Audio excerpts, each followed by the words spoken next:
Hello and welcome to the video. इस video में मैं आपको HSSC प्री का जो भी एग्ज़ाम हुआ था जुलाई में 26-27 तारीख को, उनकी 4 शिफ्टों में जो एवरेज टाइम स्पीड डिस्टेंस और टाइम एंड वर्क के क्वेश्चन करवा रहा हूँ इस वीडियो में। इससे पहले मैं नंबर सिस्टम के, प्रॉफिट लॉस CISI और परसेंटेज, रेशियो प्रोपोर्शन और पार्टनरशिप, इन टॉपिक्स के क्वेश्चंस जो इन 4 शिफ्ट में आए थे वो करवा चुका हूँ। ठीक है, चलिए स्टार्ट करते हैं। और बैकग्राउंड नॉइज़ कुछ आए तो यार देखो प्लीज़ उस पर ध्यान मत देना, पढ़ाई पे ध्यान देना, क्योंकि ऐसा कोई सेटअप तो है नहीं मेरे पास। तो इसलिए सिर्फ कंटेंट ही दे सकता हूँ फिलहाल में, और कुछ नहीं। तो द एवरेज वेट ऑफ, इसमें क्वेश्चन में क्या बोल रहा है, the average weight of 6 boys is 50 kg, कि 6 बॉयज़ का एवरेज वेट 50 है। 7वां आया तो न्यू एवरेज इंक्रीजेज बाय 4%, कि जो ये 50 थी 7वें के आने से 4% बढ़ गई। देखते हैं आगे क्या मतलब है इसका। Later an 8th boy joins and the average increases by 1 kg। अब फिर जब 8वां आया तो जो 7वां आने के बाद जो एवरेज थी उससे भी 1 kg बढ़ गई। तो बताओ 8वां लड़का जो था उसका वज़न कितना है। ठीक है, अब सबसे पहली बात तो देखिए क्या होता है, एवरेज क्या होता है, जो भी क्वांटिटीज़ उनका सम और कितनी क्वांटिटीज़ हैं वो। और इसका दूसरा मतलब क्या हुआ कि जो सम होगा वो क्या होगा, n इंटू एवरेज। तो हम इस चीज़ से भी क्वेश्चन कर लेंगे इसको। ठीक है, कि सम किसका, 6 बॉयज़ का कितना है जी, 6 इंटू उनका एवरेज, दैट इज़ 250। ठीक, 7वां आया तो एवरेज बढ़ गई 4% से, कि भाई जो 50 था वो 4% से बढ़ गया। 4% कितना होता है, 1/25, तो मतलब कि 25 से 26 हो गया, मतलब कि 26/25 से गुणा करना है। 26/25, 25 दूनी 50, 52। ठीक है, तो सम ऑफ 7 कितना है, 52 एवरेज हो गई। 7 हैं तो कितना हो जाएगा, 7 दिन 14, 4 है, 7 36, 364 kg। ठीक है, अब 8 हो गए, सम ऑफ 8 कितना बनेगा अब एवरेज बोला बढ़ गई 1 किलो से, और तो यहाँ 52 हो गई थी तो यहाँ 53 हो जाएगी। कितने लोग हो गए, 8 हो गए। 8 तो 24 दो, 8 45 करीब 422 kg, 424 kg हो गया। ठीक है, तो अब जैसे 6 लोगों का वज़न इतना है, यहाँ पर 7 का टोटल इतना है, 8 का टोटल इतना है, तो आपको 8 का पता है, 7 का पता है, तो जो चेंज हुआ होगा ये वो 8वें की वजह से हुआ होगा। तो 424 में से अगर मैं 364 घटा दूँ तो बन जाएगा मेरा 60 आ जाएगा। ठीक, तो ये उसका आंसर हो गया। समझे बात। चलो, अब सेम यहाँ पर ही average of first 40 natural numbers. ठीक, तो जो बताया था अभी मैंने, यहाँ फॉर्मूला क्या होता है, average of n natural number का, sorry sum of n natural number का फॉर्मूला होता है n इंटू n+1/2। अभी पहले मैंने अभी पिछले क्वेश्चन में समझाया कि भाई सम को जब डिवाइड करेंगे क्वांटिटी, नंबर ऑफ क्वांटिटीज से, तो एवरेज निकल आएगी। तो इसको भी करूँगा तो क्या बन जाएगा, n इंटू n+1/2 तो था सम, उसको n से डिवाइड करूँगा तो ये एवरेज हो गया। n से n कट गया तो क्या बच गया, n+1/2। तो n कितना है पे 40 + 1/2 मतलब 41/2, मतलब कि 20.5। सही है, चलो बढ़ते हैं आगे। अब इस क्वेश्चन को कोई बोल देगा DI का है, DI तो सिर्फ एक बात है कि डेटा को इंटरप्रेट करना है, कि डेटा दे रखा है उसको इंटरप्रेट करना है। ठीक है, बट इसमें काम तो एवरेज का हो रहा है ना, कि भाई मुझे क्या निकालना है, given the table below which department has the lowest profile पर एम्प्लॉय, लोएस्ट प्रॉफिट पर एम्प्लॉय। तो टोटल प्रॉफिट दे रखा है हर डिपार्टमेंट का और नंबर ऑफ एम्प्लॉयज़ दे रखे हैं। तो जब टोटल प्रॉफिट को, मतलब सम को नंबर ऑफ एम्प्लॉय से डिवाइड करेंगे तो पर एम्प्लॉय प्रॉफिट आ जाएगा, एवरेज है, मतलब एवरेज आ जाएगी। तो इसलिए मैंने इसको एवरेज में लिया है। ठीक है, तो चलिए स्टार्ट करते हैं। पहला ऑप्शन क्या है, सेल्स का। सेल्स में टोटल कितना है जी, 40, और एम्प्लॉय कितना है, 20, तो बन जाएगा जी 2। IT में कितना है, 70 टोटल है, 80 एम्प्लॉयज़ हैं, 8 ना जाने की 0, 8 2 4 8 45। ठीक है जी। ऑप में कितना है जी, 50/50, तो मतलब 1।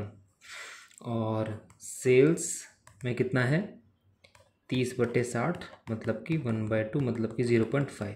तो सबसे कम जो प्रॉपर प्रॉफिट है वो 0.5 है। किसका है जी, सेल्स का अपना। सही है, चलो बढ़ते हैं आगे। एवरेज के इतने क्वेश्चन थे सभी शिफ्ट में। अब टाइम स्पीड डिस्टेंस की बात कर लेते हैं।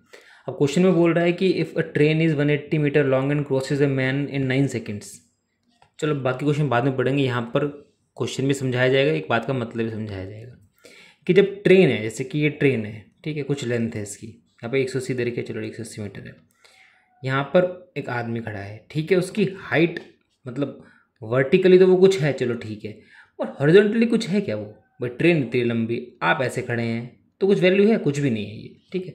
तो इसलिए जब एक ट्रेन एक आदमी को, मैन को या पोल को, जो पॉइंट ऑब्जेक्ट कहलाते हैं, उनको क्रॉस करती है, तो वो उस समय ट्रेन अपनी लेंथ के बराबर ही डिस्टेंस कवर कर रही होती है, सही है। तो डिस्टेंस का फॉर्मूला क्या होता है? डिस्टेंस का फॉर्मूला होता है टाइम इनटू स्पीड, ठीक है। तो इस समय डिस्टेंस कितना कवर हो रहा है? क्योंकि मैन को क्रॉस कर रही है ट्रेन की लेंथ के बराबर, ठीक है। टाइम कितना ले रही है? 9 सेकेंड। तो स्पीड कितनी होगी उसकी? स्पीड होगी 20 मीटर पर सेकेंड, ठीक।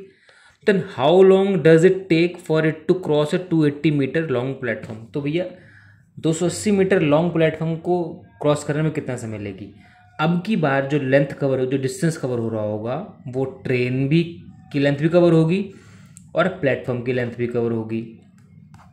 इतना लेंथ कवर हो रही होगी, ठीक है ना, इतना डिस्टेंस कवर हो रहा होगा। तो टोटल डिस्टेंस बाय उसकी स्पीड कितनी निकली? 20 निकली, 23 कट गया, तो इतना समय उसने लिया होगा उस ब्रिज को, ब्रिज के प्लेटफॉर्म को क्रॉस करने के लिए, ठीक है।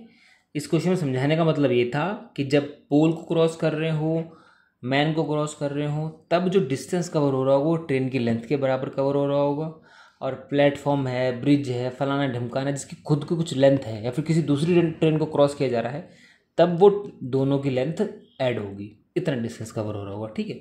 चलो, a train travels at a speed of x kilometre per hour for 2 hours, then decreases its speed by 10 kilometre per hour and travel for another 3 hours। कि भाई पहले वो चल रहा था x किलोमीटर पर आवर की स्पीड से, 2 घंटे तक चला। ये क्या है?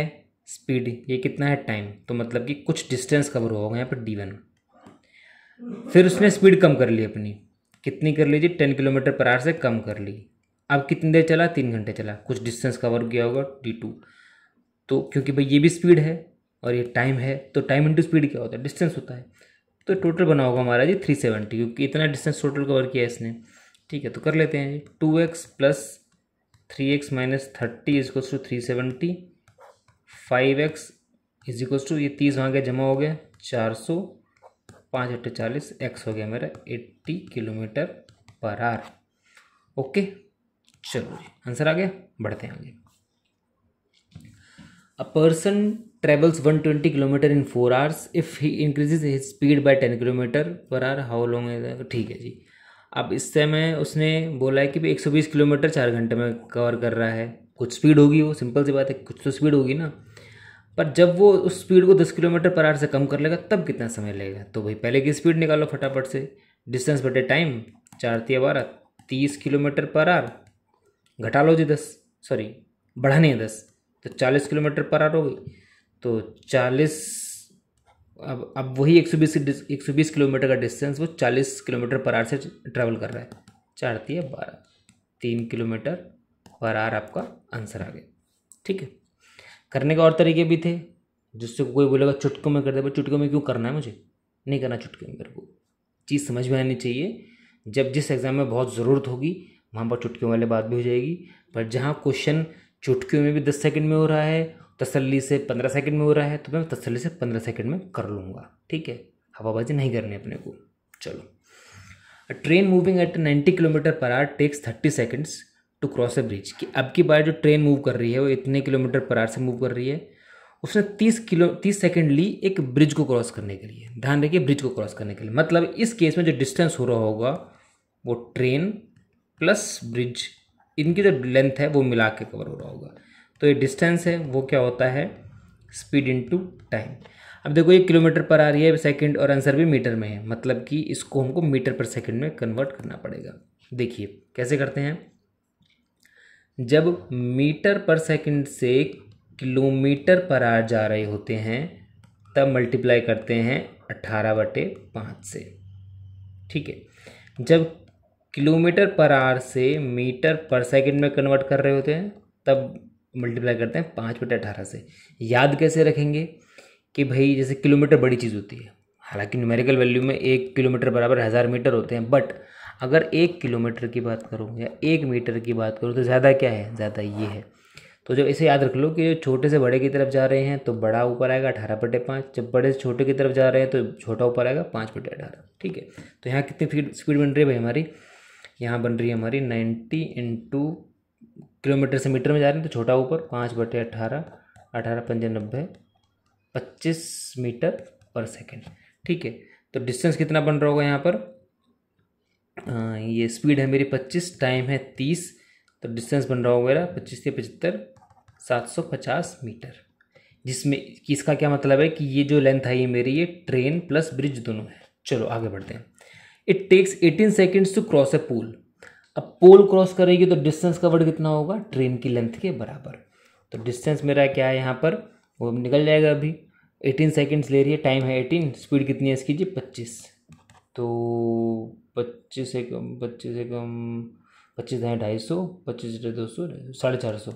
ठीक है, चलो तो ये मेरी क्या आ गई, ट्रेन की लेंथ आ गई, क्योंकि उसने पोल को क्रॉस किया। पोल को क्रॉस किया मतलब उसने अपनी खुद की लेंथ को क्रॉस किया है। तो जी ब्रिज की लेंथ कितनी आ गई मेरी, 750 में से 450 घटा दूंगा तो आ जाएगा 300। आंसर है ए। ठीक है जी, चलो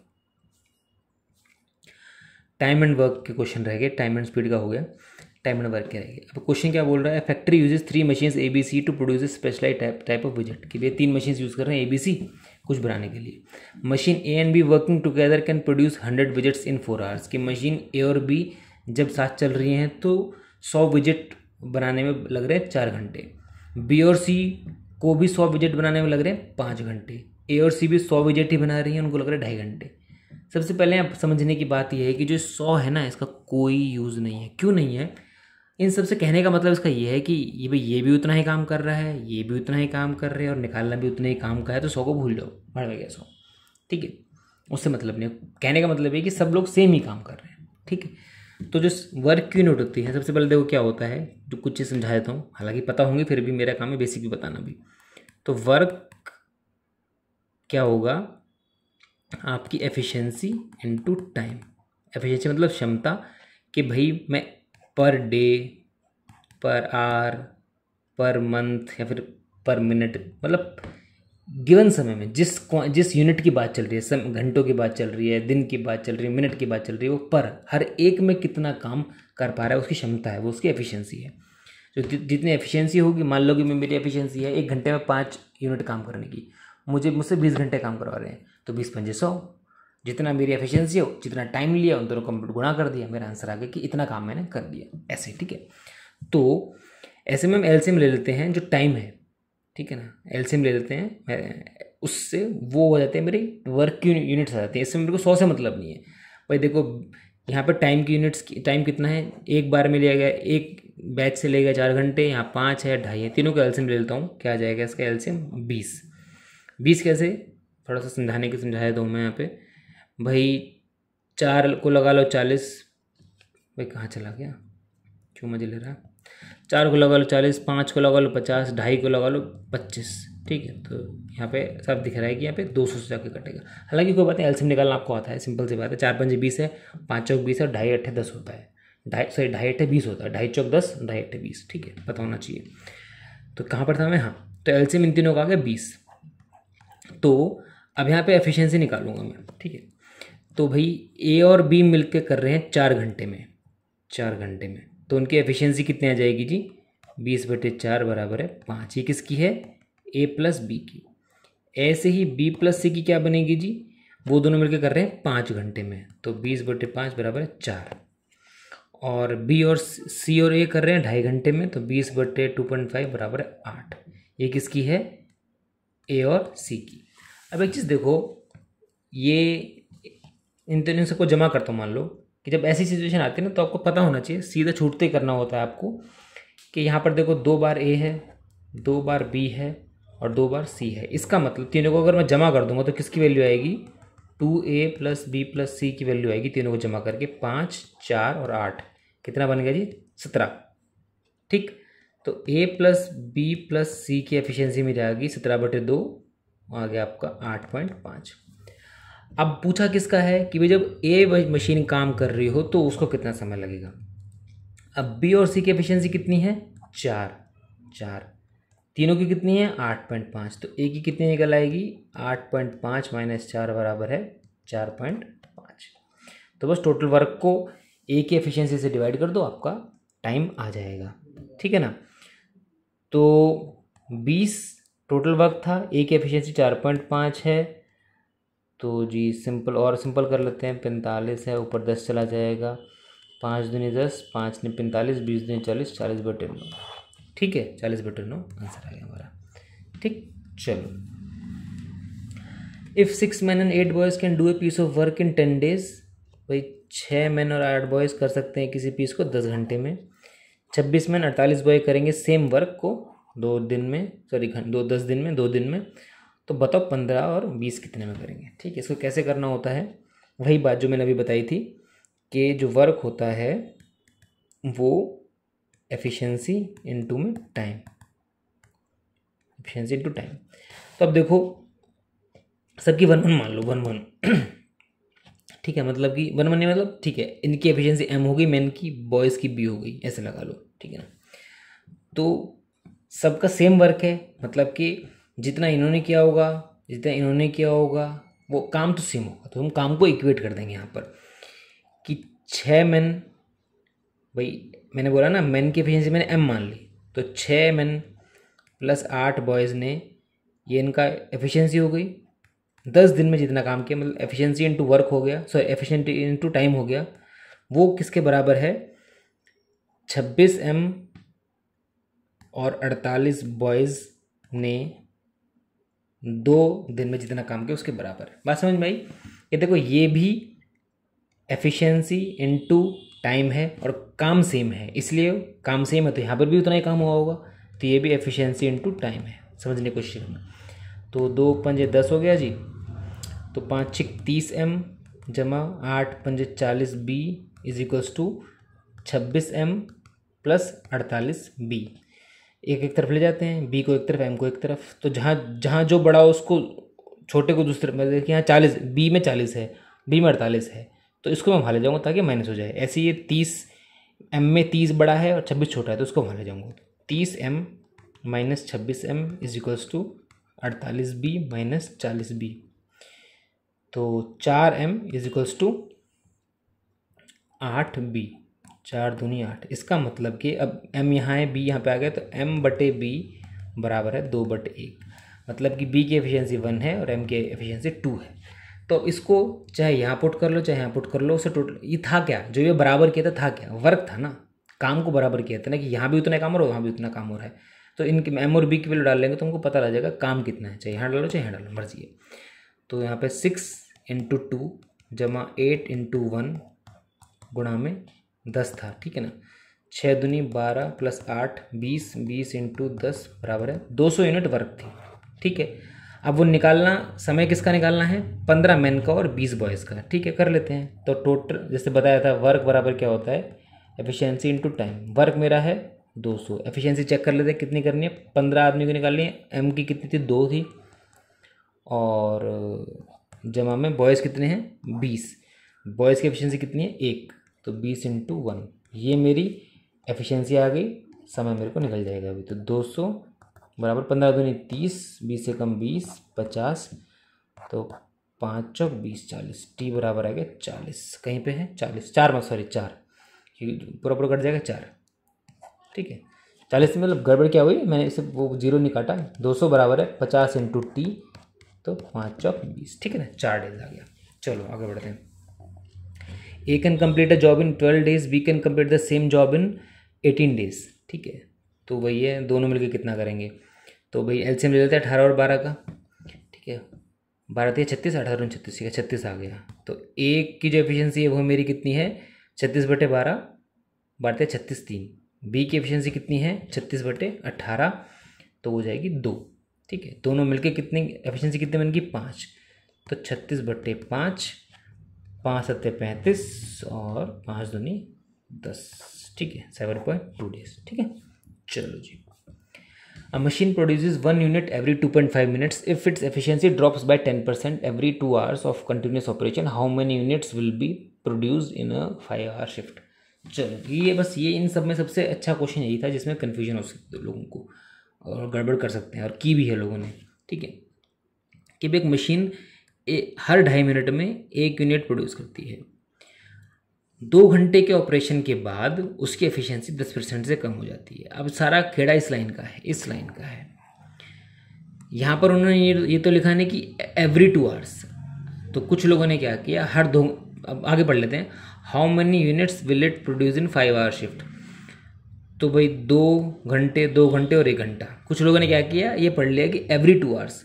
तो उन्होंने क्या किया, इस 2 घंटे के बाद भी 10% कम कर दी, इसके बाद भी 2% कम 10% कम कर दी, फिर उसकी जो बची हुई उसको 1 घंटे काम करा दिया। इससे तो काम चला नहीं, एवरी तो लिखा ही नहीं हुआ यहाँ पर। ठीक है, तो इसे कहने का मतलब है कि पहले 2 घंटे तो वो इस एफिशिएंसी से काम किया उसने, फिर 10% कम हो गई, फिर जो बची हुई एफिशिएंसी थी उससे 3 घंटे काम किया। ये मतलब है इस बात का। ठीक है, चलो करते हैं। एफिशिएंसी कैसे निकालते हैं कि भाई वो 1 यूनिट काम कितने समय में कर रहा है। ठीक है ना, इतना काम पर यूनिट टाइम। तो मतलब कि 1 यूनिट कर रहा है वो 2.5 मिनट में। तो अभी उसकी एफिशिएंसी कितनी है, 1/2.5। ठीक है ना, इतनी एफिशिएंसी है उसकी। ठीक, तो मतलब कि 2.5 मिनट में वो कर रहा है 1 यूनिट काम, 1 मिनट में करेगा वो 1/2.5। तो कितने, पहले चेंज होने से पहले कितने घंटे काम कर रहा है वो, 2 घंटे काम कर रहा है। तो 2 घंटे में कितने मिनट्स होती हैं, 120 मिनट्स। तो 120 में करेगा 1/2.5 इंटू 120, इतने करेगा काम। ठीक है, कि देख लेते कितना आएगा। 25 को ऊपर या नीचे करूँ, 10 ऊपर आ जाएगा, पॉइंट हट जाएगा। 5 दूनी 10, 5 6 25, 5 दूनी 10 बच गया है, तो 5 चौक 20। तो 48 यूनिट काम इन 2 घंटों में हो गया। अब उसकी जो एफिशिएंसी थी वो घटेगी 10% से। कितनी एफिशिएंसी थी उसकी, जो 1 में काम कितना बन रहा था 1.25, तो उसकी एफिशिएंसी थी 1/2.5। इसको 10% कम कर देना है, मतलब इसको 90% बना लेना है, 9/10 से मल्टीप्लाई कर देना है। अब उसकी एफिशिएंसी इतनी है। ठीक है, अब उसकी एफिशिएंसी इतनी है। तो अब इतनी एफिशिएंसी से उसने काम किया है 3 घंटे, बाकी बचे 3 घंटे। टोटल 5 घंटे काम किया ना उसने। 2 घंटे तो करवा चुके हम, जिसमें उसने 48 यूनिट्स कवर बना लिए। अब बचे 3 घंटे। उन 3 घंटों में करेगा वो इस एफिशिएंसी से काम। तो भाई ये एफिशिएंसी है, समय है 3 घंटे, मतलब कितनी मिनट्स, 180 मिनट। 180 मिनट काम किया तो टोटल कितना काम किया होगा आ जाएगा। तो जी 0 0 काटी और 25 किया तो ऊपर 10 चला गया, 5 दूनी 10, 5 से 25, 9 दूनी 18, 18 18 324, 324/5 कितना आ जाएगा, 5 6 30 बच गया, तो 5 चौक 20 बच के 4, 5 8 40। ठीक है, तो इन 3 घंटों में इसने इतने यूनिट काम किया। पहले 2 घंटों में उसने 48 यूनिट काम किया था, अब किया उसने 64.8। तो टोटल कितने यूनिट काम किया उसने, 8 4 12 2, 112.8 यूनिट काम किया। बात समझ में आई कि सबसे पहले तो एफिशिएंसी कैसे पता लगी कि वो उसकी एफिशिएंसी क्या है, कि 1 यूनिट काम हर 2.5 मिनट्स में। ठीक है ना, और जब ये एफिशिएंसी पहले थी उसको मैंने 10% से कम कर दिया, मतलब 90% बना लिया। तो ये नई एफिशिएंसी ये आ गई, इसको मैंने 3 घंटे काम करा लिया, दोनों की जो काम बना उसको मैंने ऐड कर दिया। ठीक है, अगर ये समझ ना आया तो मुझे एक बार कमेंट में कर देना, हालांकि समझ में आ जाना चाहिए, ऐसी कोई मुश्किल चीज़ नहीं है, इतना ही बस। ठीक है, थैंक यू सो मच। आगे जो बचे हुए कुछ टॉपिक्स हैं उनको मैं इकट्ठा करा दूंगा। बाकी मेरी कोशिश ये है कि मैं एक ऐसे सीरीज़ लाऊं जो बेयर मिनिमम हो, मतलब कि मैंने पिछली वीडियो में बताया है कि बेयर मिनिमम कंसेप्ट्स, कि आपको एग्ज़ाम देने जा रहे हैं, चाहे एसएससी का हो चाहे एसएससी का हो, मान लो, ठीक है ना, कुछ भी हो। तो कई लोग होते हैं जिनकी मैथ्स बड़ी वीक होती है, बहुत ही वीक होते हैं, तो वो सोचते हैं कि अरे क्या ही करना, नहीं हो पा रहा। फिर कुछ बड़े एग्जाम के बाद देखने लगते हैं तो वो उन्हें समझ में नहीं आ रहा होता, मैराथन सीखते हैं वो समझ नहीं आ रही होती। तो कुछ जो बेयर मिनिमम है कि भाई इतना तो आना ही चाहिए, कि बहुत हाई लेवल भी नहीं पहुंचा, 36 एग्जाम्पल भी नहीं कराए, जितना काम का तो उतना बता दिए कि इतना है तो इतना करके जाओ, कम से कम तुम क्वेश्चन में पेपर में बैठने लायक हो जाओगे, क्वेश्चन एलिमिनेट करने लायक हो जाओगे, और पेपर पढ़ के समझने लायक हो जाओगे कि हाँ बोल क्या रहा है। तो जितना हो पाए उतना हो पाए, जितना नहीं हो पाए मत करना, कोई बात नहीं, पर उतना तो ज़रूरी है भाई, इतना नहीं करो तो बेवकूफ़ हो। ठीक है, ऐसा है। तो जब मुझे समय लगेगा मैं ये सीरीज़ भी स्टार्ट करूँगा, जिसमें सारे टॉपिक कराऊँगा, उसका बिल्कुल बेयर मिनिमम कंसेप्ट कराऊँगा। ठीक है, चलिए, थैंक यू सो मच। हो सके तो प्लीज़ सब्सक्राइब कर देगा चैनल को।